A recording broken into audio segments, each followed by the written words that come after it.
সাভারের আশুলিয়ায় হামিম গ্রুপের একটি গার্মেন্টসে ভয়াবহ আগুন লেগেছে। এখন পর্যন্ত ২৫ জন শ্রমিক মারা যাওয়ার খবর পাওয়া গেছে। কয়েকশো শ্রমিক আগুনে পুড়ে গুরুতর আহত হয়েছেন। আহতদের ঢাকা মেডিকেল কলেজ সহ স্থানীয় হাসপাতালে ভর্তি করা হয়েছে। শেষ খবর পাওয়া পর্যন্ত আগুন নিয়ন্ত্রণের চেষ্টা করছেন দমকল ও সেনা সদস্যরা। সাভার প্রতিনিধিকে সাথে নিয়ে মামুন রশিদের রিপোর্ট জানাচ্ছেন মাহফুজুর রহমান। আশুলিয়া আব্দুল্লাপুর সড়কের নরসিংহপুর এলাকায় অবস্থিত হামিম গ্রুপের পোশাক কারখানায় শ্রমিকরা দুপুরের খাবার খাওয়ার সময় ঘটে এই ভয়াবহ অগ্নিকাণ্ড। আহত কয়েকজন শ্রমিক জানিয়েছেন ১০ তলার ক্যান্টিন থেকেই আগুনের সূত্রপাত। মুহূর্তেই ক্যান্টিনের আগুন ছড়িয়ে পড়ে পুরো ফ্লোরে। এ সময় কয়েকশো শ্রমিক সেখানে দুপুরের খাবার খাচ্ছিলেন।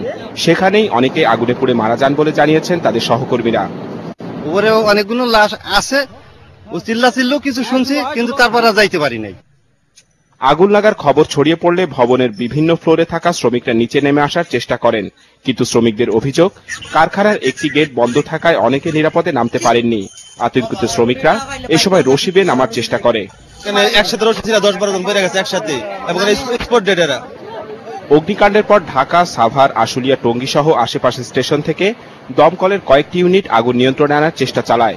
তাদের সঙ্গে যোগ দেয় সেনাবাহিনীর উদ্ধার কর্মীরা। আগুনের তীব্রতা বেড়ে গেলে হেলিকপ্টার থেকে পানি ছিটিয়েও আগুন নিয়ন্ত্রণে আনার চেষ্টা করা হয়। সন্ধ্যা ৭টা পর্যন্ত থেমে থেমে আগুন জ্বলছিল। না, কারণটা পাইনি আমরা এখনো। কারণ হলো যে আগুন নিভানোটা আমরা আগে কাজ করব। আর যেহেতু একতলাতে না, এটা ১০ তলাতে আগুন লেগেছে, তা বাইরে থেকে যে কিছু একটা করেছে এরকম ধরনের ঘটনা ঘটে নাই।